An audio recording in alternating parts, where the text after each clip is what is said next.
All right, we're rolling. We're rolling on set. You hear that, Alex? Dude, thank you for being here. Thank you so much for having me. Yeah. I'm super excited to be here. How was your South by experience? Was it the first one? It was first like extended stay in Austin. Because you've been here. Yeah, I remember you were here. Yeah, just super briefly. I came in for like 3 days, literally, like for a weekend. We did a little New Year's show with Alex, and that was at Hotel Vegas. That was the second time that you came. That was the first. No. Was it? No, because I met you at Backlot one time. Well, that was the same trip. That was like the day after that show or something. Was it really? That was that little bar, and I was with Sam. You, Sam, and Alex. And I thought it was different ones. Yeah, that was my little. And then I flew out the next morning. But this time it was awesome. It was like, because that was like cold and kind of groggy out. Yeah, weather this week was perfect it was for really this. Nice. Did you get any? I don't know if the right word is FOMO, but wanting to be on the stages. Oh, dude! Every time I see something live, it's always like, it's got me itching to just be up on the drums or something and do that, or just make it a career. You see that and you're like, man, that would be fun. So that interesting point. That's sort of where you go to the drums. Mm-hmm. Not singing. No. I would be so happy if I could just be behind the drums forever. Wow. But the singing thing, that's like that comes next, I guess. If I were doing like my stuff on stage, I would sort of have to be up front because it's kind of boring to have the main guy back. Yeah. Back in the back. Dude, I can relate with that because, and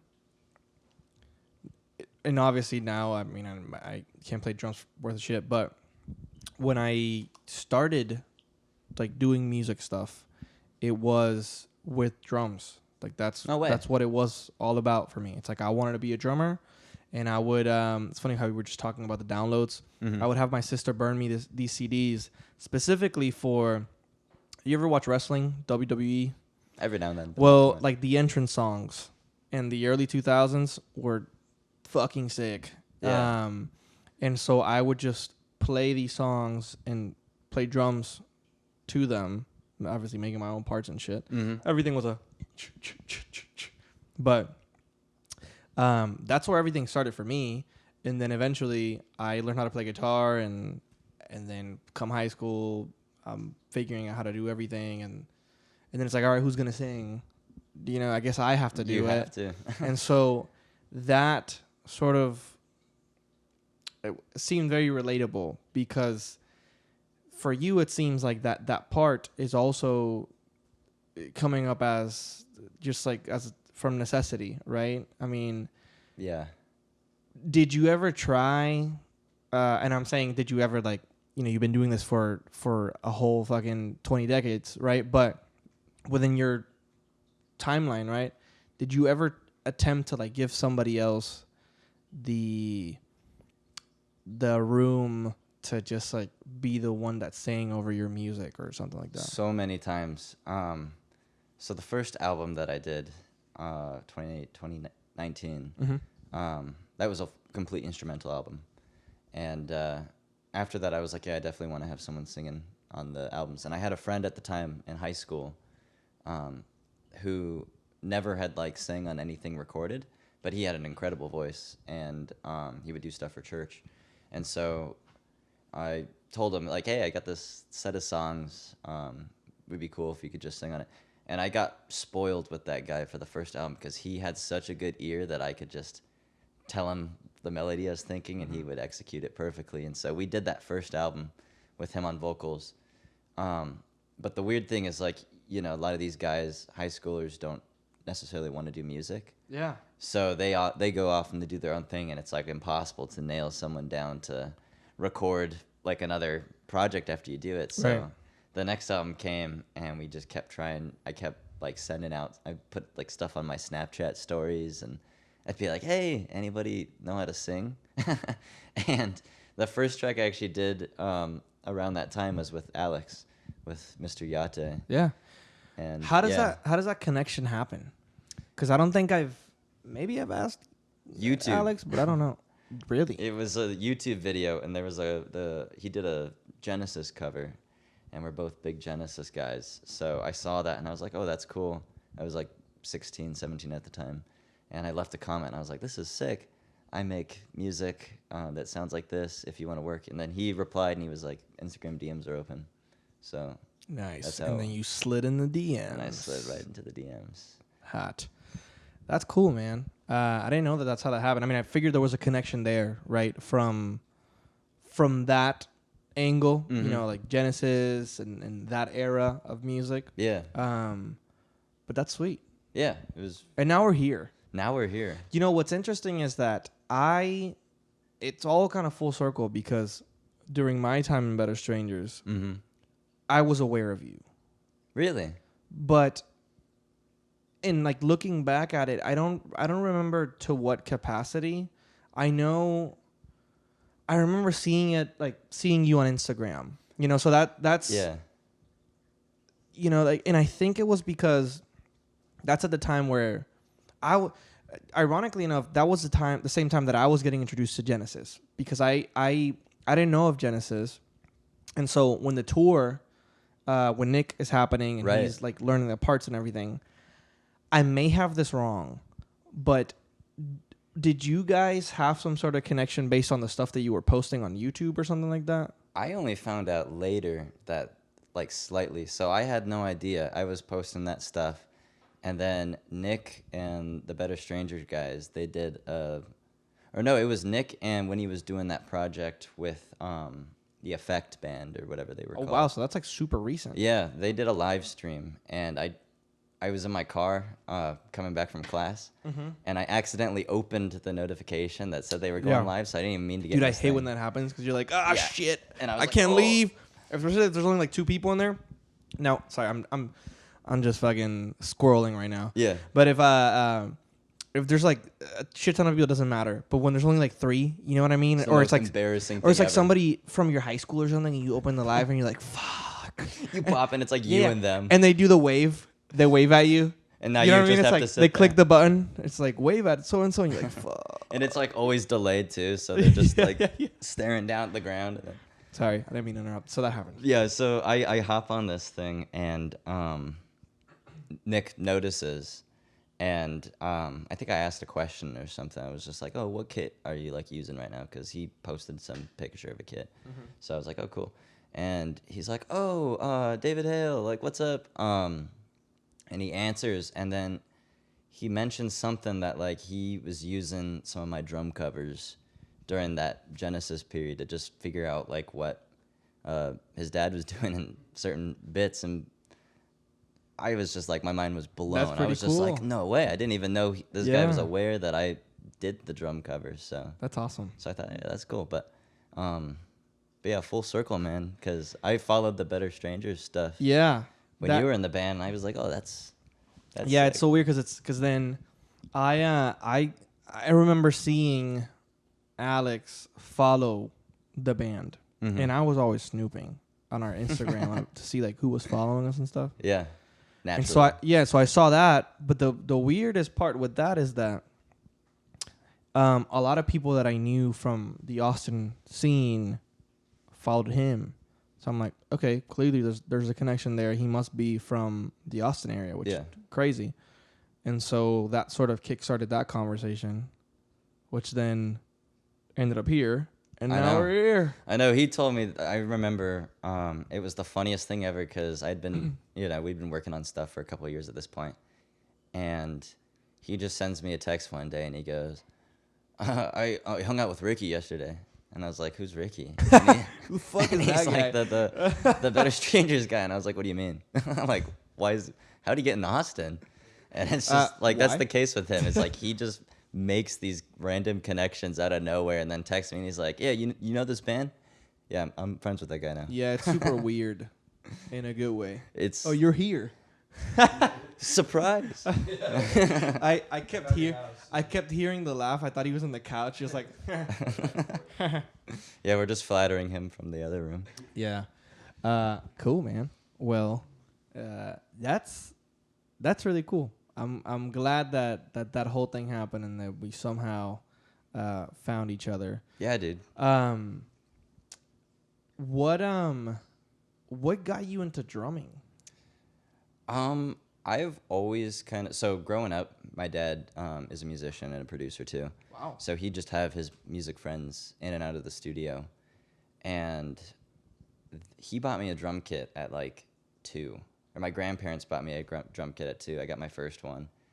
And just growing up, that was like the thing for me to do just whenever, is just go down to the drum kit and play around to stuff. My dad always have CDs playing, and I'd play along to his stuff, play along to stuff he'd be playing. And I took kind of a break for a little while when I was younger. And then I went to go see a Peter Gabriel and Sting concert back in 2016. Nice. And that was like my first concert where, you know, I was old enough to really just, whoa, you know, you see the lights, you see the guys up on the stage. And after that concert, I went back home, went on Facebook Marketplace, and I bought a little piccolo snare drum. Okay. And that was like the first new piece of gear that I had that just got me into playing drums again every day after that show. I was just like, that's what I got to do. Dude, it's very cool that you had some, I guess the stage was somewhat set for you in your home environment, right? For you to find that talent, because, you know, in a lot of cases, and like myself included, you know, when you're sort of like the first one doing music stuff around the house, then it's like, well, you kind of like have to. You got to be the catalyst. I Yeah, guess, exactly. Yeah. And you really got to just like find a way to, it's like, am I being crazy here or whatever? But that's really sweet. So what does your dad produce, and what does he? He does. What is he involved in? A bit of everything. He's a piano teacher. Mm-hmm. So we've had students in the house, you know, just growing up here and all that kind of stuff. That's what he kind of does most of the time. But he writes a lot of his own music. Right now, he's really big into doing kind of ambient synthwave, like Brian Eno kind of stuff, which is pretty cool. But he produces a lot of rock and basically whoever comes into his studio. So, yeah, that's kind of his. Is it a home studio? Mm-hmm. Yeah. And do you guys share it? No. He's got his place and he's got his own little studio set up. And then I've got my room now with all our stuff. But it's kind of a cool situation because, you know, he's been doing it forever too. So I was blessed enough to get a lot of his hand-me-down gear that he used, you know, back in the day. And then when he got new stuff, I would acquire it. And so we have a lot of the same like keyboards and stuff now. That's so cool. I just loved his stuff, and I went online and just purchased, you know, the same things whenever I found a good deal. So was there ever a point where you both were doing stuff, like recording or doing stuff around the house, and it's just like you're popping in, you're like, oh, that sounds cool, and then he's like popping into yours, it's like that's fucking awesome. All the time, yeah. That's so It's cool. It's gotten to the point now to where like it's so normal that we'll like sit down for dinner, and it's like to be expected that he'll go through his mixes that he worked on that day, and I'll go through my mixes, and we just have this speaker in the kitchen, and we'll show each other, and he'll be like, okay, that's cool, but like what if you did this bit in this part? And then I listen to his, and I'm like, that's cool, I'll track some drums on that. Dude. And it's awesome, yeah. That is so bizarre. Yeah, it's really a awesome situation. Right, it is. It's so special. Yeah, that you're able to, and like I know it sounds like I'm over here being super like, oh my god, like no, like, it is yellow journalistic, like this is fucking insane, but it's so unique. Like I don't think I've ever heard of an experience like that. It's easy to take for granted, yeah. Yeah, what you typically hear are the you're being too loud. You got a fucking real job. You know what I mean? Da, da, da. Yeah. Like I'm blessed that my parents were understanding, right, of me wanting to do this shit, and obviously it progressively got more and more like that, you know, because at first it's just like, you know, what the fuck you're doing. Little hobby thing. Yeah, But you know, with time, it's like, oh, okay, yeah. There's no turning back here. And then now that my brother's also drumming and he's part of the project too, then Right. it's like it's a different environment in the house all around. Like the room that I had in my parents' house, that was turned into like a studio, and so that's where my brother keeps his drum set. That's where, and you know, with time I've been buying Just equipment, little bits and pieces. Yeah. so we've sort of built that whole room for that, and that's where we record everything. That's where we rehearse. And so, Are they here in Austin too, or no? no, dude, they're in Belton, so they're like an hour away north. Okay. Almost exactly like 55 minutes. So it's under an hour, which is Mhm. why I moved to North Austin, so that it'd be a little closer to that. Nice. But that's been a blessing as well. Oh, to, 100%. to be able to yeah. have, like, I can't do that shit here. You Yeah. know what I mean? It's like, and to find, Jesus Christ, sorry.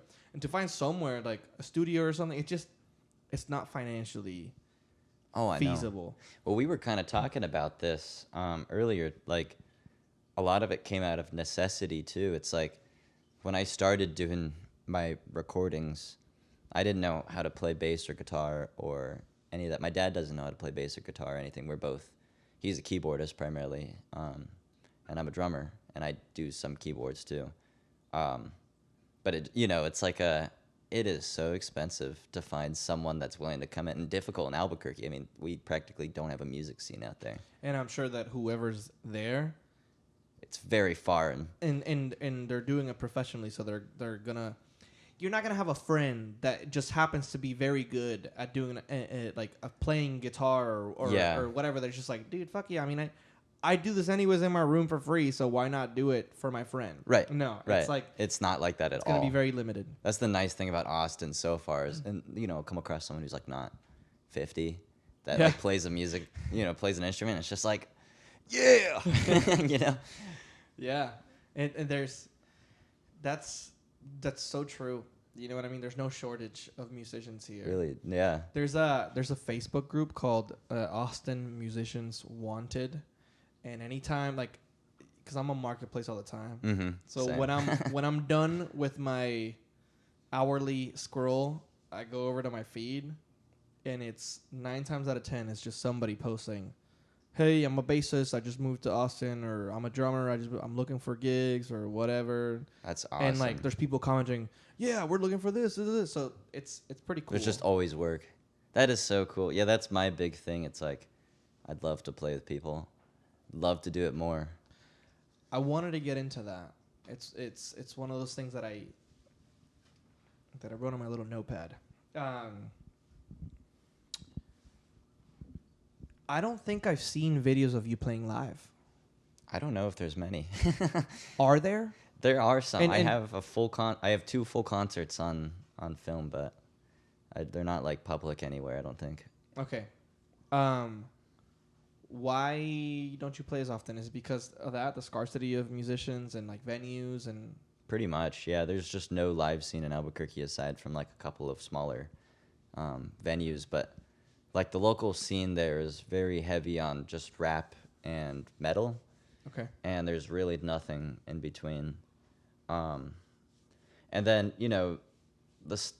the weird thing with my stuff is like, and as you probably understand, it's hard if you put everything together in the studio, then you got to find guys to play the bits, you got to teach them the parts, and then you got to have this machine like ready to go and pack up and go to a venue. And when you don't even have people that around that can play instruments, then it's like practically impossible. So, Dude, it's hard. yeah. It's finding, like, I'm grateful enough to where the guys that are currently within the team are generally available and are willing. You know what I mean? But yeah, like sometimes like figuring out schedules where everybody can practice, because everybody's a musician, so they're also doing other things, right? Or they just have a life. Yeah. In general, right? Got to pay the bills. So finding times to like where everybody can meet and practice enough, right? Because I'm pretty anal about it, and like I want to make sure that things sound good. Sounds and even though you could make the argument that it's like, yeah, but you're not really gonna hear like small. I will. Yeah. You know, and within the band you hear those things too, and so I like it when things, and it doesn't have to be perfect, right? But They gotta sound good. there is, yeah. It's like I love when bands are just like tight. You know what I mean? And to be able to like, have good. I love, in my experience, the shows where it doesn't feel like song, song, song, song, song, song, song. It just feels like song. Well, It's got like a vibe to it. It's like an experience. yeah, like there's like song, transition here. You know what I mean? Like, Yeah. extend the verse a little bit, talk to the crowd, go back into it.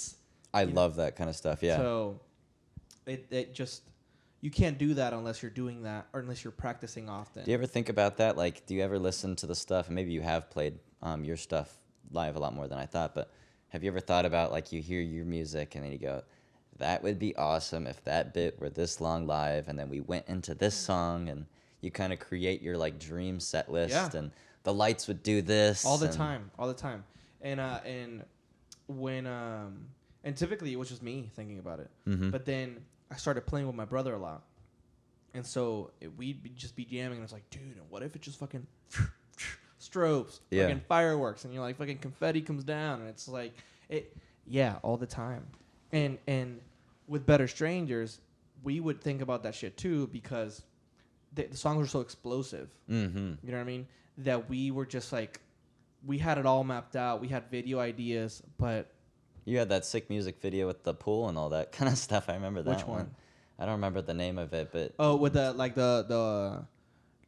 you mean like the pool with the girl and stuff, dude? Yeah, and that was so simple to shoot, and that's also something else that I wanted to get into. I think I've been kind of full of excuses to an extent for myself and the visual aspects of music, because I think I go too hard, like thinking, like daydreaming about how I want the perfect video to be. Yeah. Even though it may not necessarily be feasible budget-wise and just time-wise too, because I mean, takes a lot of we're time. doing everything, right? And I know this is the same with Alex too. It's like we're putting 50 different hats, right, for this. And so I was looking at your videos, and at least which one is the one, let's see, Better Off. Okay, yeah. It's a very simple video. He's like, but it sucks. Well, no, I don't. No. Oh, you were making a joke. Yeah. I thought you were saying that it sucked. I'm like, well, I disagree respectfully. No, it's just very, it's very simple, but it does the job, right? And like, what more do you need? You know, it's in. Oh, thanks, man. And again, I'm not trying to glaze you here, but it's like No, keep. It's just that I noticed that, and I'm like, dude, I'm fucking tripping out over nothing, because for one, it solidifies the vibe on the song, because the way you're filming the video, right? It has that like the grainy film kind of look, 80s feel to it. Yeah. Which solidifies what you're going for, right? So branding wise, it's exactly what you need to be. And there's more of a digital footprint there for somebody else to find it. Like, let's say somebody just on YouTube finds that, they're going to be way more likely to click at that and finish all the way through than when it's just a thumbnail. Oh, totally. Right? Yeah, definitely. So sometimes I battle with myself of like, dude, video is such a long and like expensive thing and such a difficult thing to do, but then other times it's just like, it could be so simple. So did you at some point have some sort of, I don't know, did that ever come to mind that you were like, maybe I don't need a whole ass production and it could just be something simple? Yeah, I think it was really only this past year that I realized that. Because for the longest time, you know, a lot of those older music videos, the first video that we did actually a couple years ago, we rented like all of this camera equipment. We had like track sliders for the cameras. We shot at like 4 different locations. We hired an actress from Santa Fe to come in. I had a bunch of like backing people doing all of it. And I mean, it came out pretty cool. But we were just like, all right, that's the only video we want to do for this, especially considering no one's getting paid. I don't have money. You know, the guy who helped me with the video, this is digging into his time to actually make money. So we, for this album, the whole concept was like, let's just give someone, like, people something cool to look at, even if it's just me talking into the camera. But I'm just trying to figure out ways we can do the easiest thing possible while still making it look cool. Yeah. So even if it's just like putting a sheet behind me and casting a light on it, how can we make that look like legit without spending money? Are you coming up with those ideas, or is, because I know the director or the guy co-directing the video is Esteban? Yeah, Carrillo? Esteban. Yeah, you're So- probably pronouncing it correctly. I've always butchered. Yeah, and I guess in English it's Esteban, Yeah. but I think in Spanish it's Esteban. Mm-hmm. So he, this is also something that I'm getting free another point of view, right? Because I like that. I don't, I like I said, I think I make too much excuses for myself, but sometimes I'm like, yeah, but I think I need somebody, maybe that's the job of a director, to tell me what the fucking video is going to be. Yeah. But no, I think like that's also part of what I would think. If I let somebody else do that, then it might not portray what you are trying to, Yeah, what you got in your... what the song was about in the first place, I guess, or that vibe. So Yeah, it really depended on the video. There was some projects that we did together where he's a great writer, so he would put together shot by shot, like, this is kind of what the song made me think of, why don't we do that? But Better Off, that was me. But I mean, there wasn't really a story. I just we went out there. It was this like really secluded desert spot kind of near the airport, like 30 minutes outside of Albuquerque, and we set up the camera, and my friend brought out his car and we went out there, and I was just like, okay, what if the camera went here? I'll just go stand out there, we'll go through the song real quick, hopefully that looks okay. The bugs were like eating us up and stuff, and we would just go through it, and I'd just record through the whole song, and I'd run back and I'd be like, okay, was that in focus? Did everything look awesome? Sweet, let's do it again, but like this direction now. And we just filmed it in a night or two. wow. So, and a lot of the times those are more fun because you're less worried about like, and he'll probably disagree with me because that's part of the art.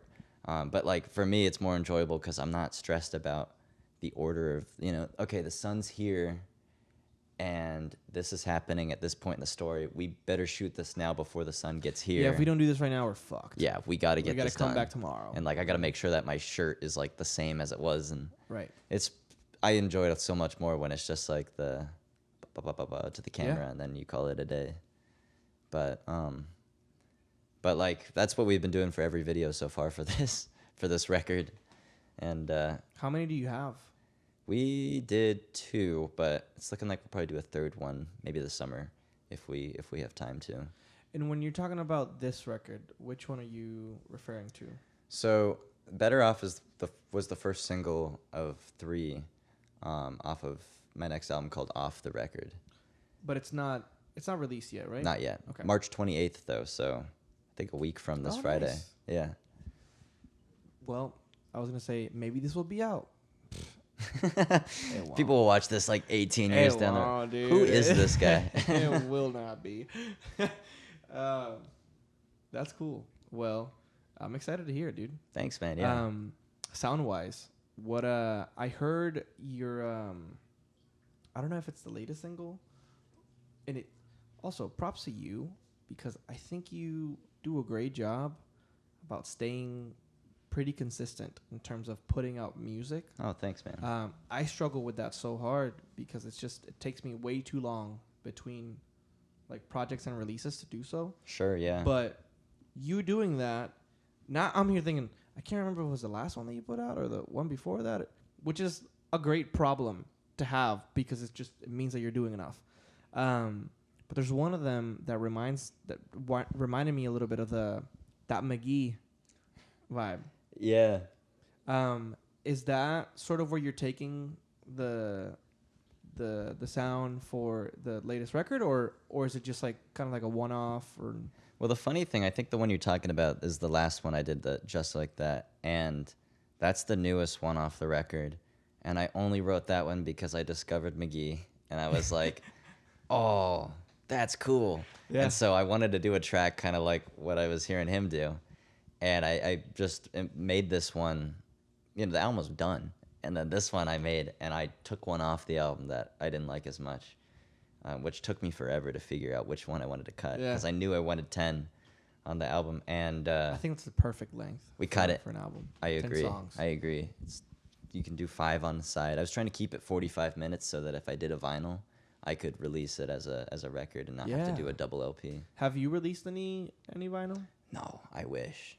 I'd love to. Dude. It's kind of I'm on the fence right now on whether I bite the bullet, pay $1,000 and print 500 and then just try to sell them, or if I just, you know, kind of wait for that to pay back, and, you know, if I am able to build up a fan base that wants to buy them, then that opportunity will open. On a more business side of things, Mm-hmm. do you think that if you think you could sell them? My worry is in shipping. I think I could probably break even. I don't know if I would make any profit. Yeah. But shipping is where I would hurt, you know, trying to figure out how to get all these out to. Is it because most of your fan base is outside of the U.S.? I'm kind of a little bit worried about that. I definitely have a huge chunk of fans in England just because of the Genesis stuff. Mm-hmm. And then, you know, a lot of them are in LA and Chicago and Denver, but because of that one song, not because of like the new album. So there's a lot of bits in my brain that are thinking, right? yeah, there's a lot of bits in my brain thinking like, what is it? Like, are people really gonna buy an album that they don't know? You know, it probably doesn't make sense yet. Dude, well, I'll tell you this. My friend Aaron, which is, he was, and I'm going to go long. Please, yeah. Long road with this one, but we'll come back to that because I want to hear more about that. But Yeah. My friend Aaron just moved down here, or is in the process of moving here. And he was the first bassist that I had in my band. He's working, we're rehearsing again, so he's basically coming back because I was doing bass for myself with the band for a while. Yeah. And so, all that to say, which pause. Hey, where'd you park? In front of the garage. Okay, perfect. 7A here? What's up? 7A. Yeah. Perfect. Cool. So, sorry, I just saw like a truck with lights, and I think it's the trash. patrol. I think it's the trash guy, but sometimes it's just like just towing people, and fuck those people. But anyways, fuck. You were doing bass. Hold on, I'll check out the window just to make sure while we're thinking about it. Yeah, you can see it if you open the door. It's gone. No. So if you park right in front of my house, like in front of that garage, that's my space. Like, can't fucking do shit about that. Anyways, I don't think you can see it from there. Fuck this whole thing. Aaron. Oh, all this to say, he at one point we were talking about you, and he was like, "David Hale, dude, I love his album." He was talking about that one.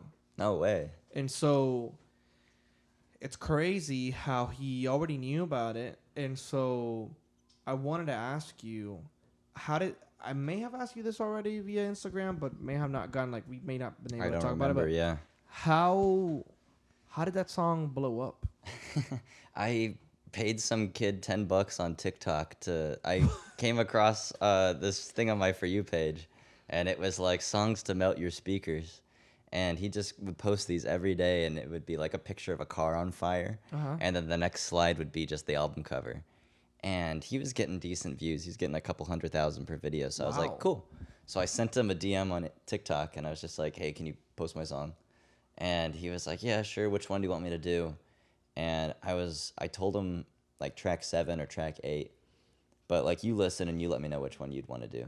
And he listened. He was like, honestly, I would do like that first track, Never Want to Let Go, or maybe dude has like a good the other. ear. So I was like, okay, cool, yeah, I'm happy with that. Do that one. And he was like, yeah, can you just Venmo me $10? And I was like, yeah, I got you. And I sent him the money. I went to bed, and we woke up the next day, and it was maybe 2 days later, and he had posted it finally. And the thing went nuts. It was like unbelievable. I actually didn't know that the video blew up. I was on the Spotify for Artists thing. Yeah. And out of nowhere, I started having like 70 people listening now. And I was just like, what happened? So I went back to the TikTok video, and the thing ended up racking up like 1 million views and getting like Wow. 300,000, 400,000 likes. And I was just like, holy. And that dude's probably like, fuck, I should have charged him 20. I know. And I was just like, yes, yes, this is the best $10 in marketing. Dude, that's fucking awesome. And so, yeah, that was a cool little high to ride for a bit, because then you get all these like A&R dudes reaching out to you. Really? And yeah. Who And reached out? I had a guy from Atlantic. I had a guy from Virgin. I had a guy from Sony. What? And then I had some like independent little things. Dude, this is so entertaining for me to talk about. It's a lot of BS though. It's like a lot of these guys, I'm super skeptical about all of it, you know. They come out and they'll be like, this is the next big thing, man. You're going to want to sign with us. And then you like look at the contract, and it's like they want 40%, and then they want to take your, they want the rights to the They're song. gonna own the master. So my big thing this whole process was like, I am never going to give the master rights to anybody. Yeah. Because I want to retain the music, of course. And so I eventually signed with the people I'm with now, called Foundation Media. Oh, so you signed? Mm-hmm. But it's like a super chill thing where I basically still have all the creative freedom. I just send these guys the stuff when it's ready, and they distribute it for me. And yeah, so it's super nice. We'll see if they resign me or not after this album, but dude, so but yeah, it's been cool. were there any, like, when these A&R guys reach out, are they reaching out with offers, or is it like, hey, we should talk, or It's a bit of both. I had some that were like super eager, and we actually did a few calls, and then I had some that were like, hey, you're kind of on the radar. It would be cool to like chat to see if it would work or not. Was there any? Was there like an offer that was so good that you were like, fuck? There was one, and it seemed really good, and then I gave the contract to a lawyer, and he was like, mm-mm. He's like, don't do it. So like the financial aspect of it, I guess in the moment seemed good, but everything else that you were gonna have to essentially give up was not good. I think so. I forgot the logistics of it. There was something weird about how the contract was structured. It's where it looked awesome, and then it became very not awesome in increments shortly over a period of like 5 years. Uncool. And it's like 5 years from now, you're screwed. But right now. So, and I'm gonna keep asking you questions until you're like, dude, I'm tapped out, or I just No, don't I know. love it. I love it. But is it like, you sign and then I guess I wanna get an idea of what they're asking for, because I think that they're aware that people know that they're fucking shitty. Mm-hmm.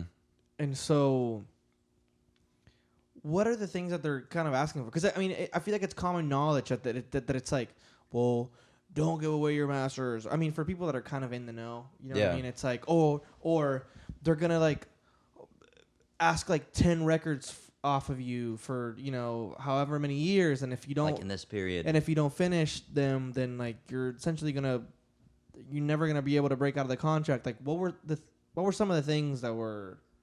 They were all so different. The few that I liked that kind of stood out to me, they were like, hey, we want in this period. They all had different periods, but they were like, in this contract period, we would like this many songs. We will give you this much in advance, this much after, and we want to retain this much of your royalties. And for these three, they were like, you would keep your rights to your music. We are just leasing them for this period. And so they would lease the rights, and that would make it so that they could distribute it and market it. So then what? So if they're leasing the rights, right? Mm-hmm. And eventually they're yours still. Yeah. Right? Yeah. The way I think about it, it's the same way when an artist sells a catalog, right? Mm-hmm. Some people, I guess, could have the mindset of like, well, why are you gonna fucking just get rid of your songs? You know, but it's like, yeah, but to some extent, it keeps you kind of relevant because of the fact that if somebody's buying this off of you, they're going to do the most to be able to promote this because it's their song now. Because they're putting money into it, and they need to get their money's worth out of it, so your relevancy potentially goes up, right? So if that's the pitch, right, and it's just, this is not a forever thing, this is just for a little bit, you want to be able to lease it, it's not permanent, and within that time frame, which is the time frame that could matter, right, because it's like when you're fresh, what makes it unappealing? There was a couple that it was weird because it was like, if you get to a certain threshold of popularity, then the contract changes. Oh, shit. And they're like, okay. Because now you owe us because it's like, because we got you up here. You're this because of us. Yeah. And so if you get up to a certain level, now the contract changes. And the lawyer that I was or like the guy that was involved in some label stuff that was helping me read through these, he was like, that's like weird language for like something rocky in the future that like, you probably don't want to do. Yeah. And how do they measure success? Is it listeners, followers? I'm trying to remember. I think they had it by monthly listeners on Spotify. I think that was so like insane because you can fucking buy that. Yeah, I know. So at the end of the day, you can always just get fucking cornered in right. It's like, oh, look at this. You have a fucking 250,000 monthly listeners. Hey. And they're all from fucking Indonesia or something. And you're like, what the fuck's going on here? That doesn't look right. It's in the contract. Yeah. You're screwed, buddy. Dude, this is awesome insight to have because I've never really sat down with somebody that's been that close, right? And in this time, right? Because I'm always curious. It's like, because I mean, you can look at that book right there, right? All you need to know about the music business. It's like, it's shit that like that's 90s and the 80s, and it's like shit that was happening then, but sure, what's happening now? I think the more I get into it, the more I realize nobody knows actually what they're doing. Yeah, everyone's just doing something, and they're just trying to figure out how to do it. And like what I've decided is just I'm gonna do the stuff that makes me happy and I love. Yeah. And if that hopefully that will come out in what I do, and then people will be like, oh, that's cool. But no one knows what they're doing. And I'm a marketing student in college. Yeah. And so my whole goal is just like, how do I'm going to do what I love. Now I'm going to figure out how I can sell that stuff that I already made that I love. Yeah. Now that's the hard part, is figuring out how to sell that. So, but it's part of the challenge. It's great that when do you graduate college? May. Wow, dude. Yeah, in like a month and a half. Good for you. I'm super excited. Yeah. It's like off to bigger and better things, like a 9 to 5. Yeah. It's cool that even though you're coming from a musical background, right? You would think that within your household, art is valued, right? Mm-hmm. And you would have even more of an incentive to say, fuck this normie shit. I am going to stick with what I know, music, art, and I'm just going to go all the way to that. Fuck university, fuck school. Going to LA. But it's right. But it's cool that you have appreciation for that too. Education. I think it's super important for my end, right? I also understand like people feeling like it's not, and to each their own. I mean, it's like everybody has their own experience. I loved my college experience, and I think it's very valuable. Depending on what you go for and what you're there to get out of it. But in your case, very smart that you're doing marketing, because I feel like in this day and age now that, well, you've got the mixing part of it down because your shit sounds amazing, right? Thanks. Obviously you're writing, you're doing everything else, but it's like, oh wait, how do you get it out there? Which is my personal roadblock. I think it's I mean, it's mine too. I don't know much more. It's just I'm trying to figure that out, but I'm privileged enough to have kind of the resources to be able to go to college, and hopefully I can take some of the stuff. And it's weird because a lot of the stuff I learned in school is very catered towards the, I don't want to say industrial world, but it's not like you're trying to figure out business management, like selling tangible products. Yeah. And so for me, it's like my brain is constantly converting all that to figure out. Trying to make the connection. Okay, so how's that relate to like TikTok? I do that every day because I do sales. So there you go. Yeah. I'm having to be like, okay, so this concept of you're reaching out to 50 people to get 2. Yeah, just to get answer. A couple generated leads. Yeah. It's to get 2 or 3 to answer, and then to get maybe one of them to be into what you're attempting to sell is okay. So that's how it works, right? I can't be upset when I send my stuff to only 10 people and they all say, or they don't say anything, or they don't respond, or it's a numbers game. Yeah. So this is helping me prove that within my own head. The thing that I struggle with sometimes too is kind of like the ego thing, you know? It's like you work so long on something and then you send it out and then you don't get a response, and then the first thing your head will go to is like, I suck.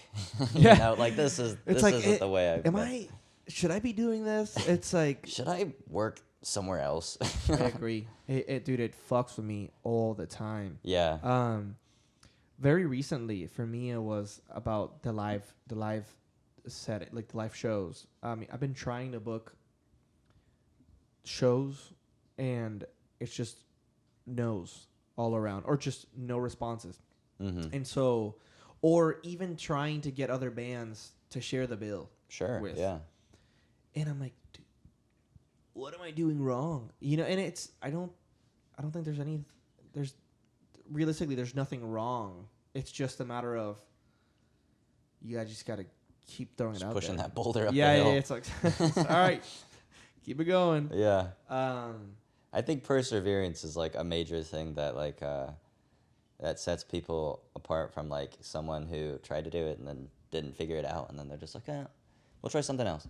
Well, dude, it takes a $10 TikTok video for you to get. Well, that's very rare. But my point is like, but that's exactly what I think the point is. It's like, it's because you're shooting the shot multiple times. I personally probably would have not done that. I would have like, fuck you, I'm not gonna give you $10, dude. Fuck you. Those are not my $10. $10. Exactly. And so I'm shooting myself in the foot, but it's you're taking that shot, right? And it's not like you're gonna fucking give every random person $10 just to fucking try it out there. But I might. You're like, dude, I'm in debt. We'll see. But my point is that it was something you could have spent that entire week finding out who the A&Rs were. Mm-hmm. And sending them emails, because that's not hard to figure out. I mean, It's like, I do that exercise all the time. You can go on LinkedIn, and my friend Darian put me onto this thing. There's this a website, it's like an add-on called Apollo. Okay. you put anybody's LinkedIn profile in it, it extracts the email. It's No like way. It's like a weird hack. Yes, and so I'm gonna reference that for later. yeah, I do it all the time. So it's like if you find somebody that you want to send an email to, you just plug it in, plug that profile in there. It'll give you that email address. Let's say that same week you had decided to every single A&R that hit you up, or the week before, you would have hit them up individually. I can tell you right now what would have happened. I mean, No one would I'm have assuming, responded. but realistically, nobody would have responded to you. Yeah. Then that happens, and then it's the other way around. So that's my whole point. It's like to the tune of this whole perseverance thing, which honestly we're just like patting each other on the back. Yeah. You got this, bro. Yeah. It's so true. You know what I mean? It's like everything can change in just one interaction. Totally. I think the most important thing is like you gotta love it so much that you're doing it regardless if one person's listening or if millions are, you know? Yeah. And it's like a bonus if it does super well. But yeah, it's like looping all the way back to the beginning, going to the South by, and I went to go see Tyler the Creator yesterday, and to see like, you know, even just to be there right before someone comes on stage and there's like the smoke and the lights and you see like the logo and the branding and the merch sales. It's just like, It's motivating. this is an operation that's as cool, you know? That would be so cool someday. So, Were you there? Were you at the show? no, Did you go both days or just yesterday, just second so it was day. the second day. Mm-hmm. Did you hear anything about the first night versus the second one? Someone told me the first night was good in line, but that's all I heard. He was going to both shows. He was like, yeah, this is sick. That's so cool. It's like, right on, dude. So I mean we can wrap this with this. But did you go because you wanted to go to that show? Mm-hmm. So you gain, or I guess you. Actually, I went because I saw he was playing in Austin, and I went, yo, that's another reason to go try to record with Alex and go out to Austin. Nice. So you're not just listening to like 80s stuff and 80s pop. No. Like you're I've been listening to a lot of Tate McRae and Sabrina Carpenter recently. Really? Yeah, I'm all over the place, dude. I'll listen to like, I'll be listening to like Wes Montgomery one day, okay. and then be like blasting Claro the next. What are you getting from like Sabrina Carpenter and like Tate McRae specifically? I mean, The production. Okay. I love listening to the production of, and like for me, it's like you hear something and you're like, oh, wonder who produced that. That's like a really cool. Love the way the drums do that, the bass does that, and then I'm kind of a sucker for just like cool production and new music, and then I hear it and I go, okay, I kind of want to do something like that in my song, and that's what is doing really well on the billboards now. So like, that's kind of cool that's what people are responding to. Yeah. Let's see like why. That's really interesting. Cause I'm a hater at heart, and so I'll see some of these like pop acts, and I'm like, fuck you, Yeah. you suck.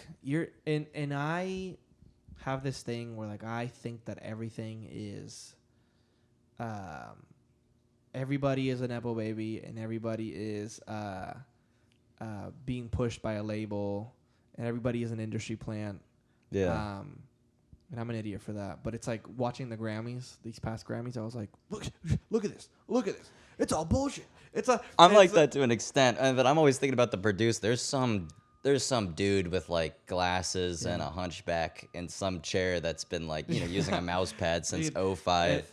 And I realized I went too far. And my girlfriend was just like, dude, shut the fuck up. Like please, just shut up about it. Because she was just trying to enjoy. And I'm like, look at this bullshit. Look at this. Like, even because everything was about Sabrina Carpenter. Yeah. It's like the commercials. It's like, even the commercials. This is insane. It's like I'm acting like a crazy person for when I could just be like, well, clearly it's working, right? So just let's figure out what's working there and try to play it, which is so smart. Every generation has that. Like, I remember my parents telling me, like, people hated Phil Collins by the end of the 80s for that same reason. Like, he was just an everything. Yeah. and he like figured it out. And then you look back now and you're just like, oh well, he just like, it was just kind of this happened, then this happened, this happened, this happened. Next thing you know, he's just like getting all these. So it's just kind of like, you know, these people are doing it right, I guess. Yeah. You don't have to love Clearly. the music, because some of it I do like. I can't stand some of the mumble rap, like auto tune kind of stuff. Yeah. That thing drives me crazy. But it's like I don't like these. It's just like I don't like the way it sounds. Yeah, I hear you. But the producers, man, that are doing all these tracks right now, they're the dark horse, like hidden heroes back there. That's so cool. Dude, I feel like I had something else that I wanted to bring up that was relevant to that.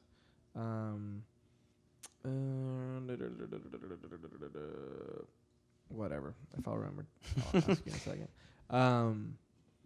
Is there anything that that you want to plug or? I would just say, if you like, obviously because of the new album, I guess if you like McGee or Tame Impala is an easy one to throw out there. Just check out my new album.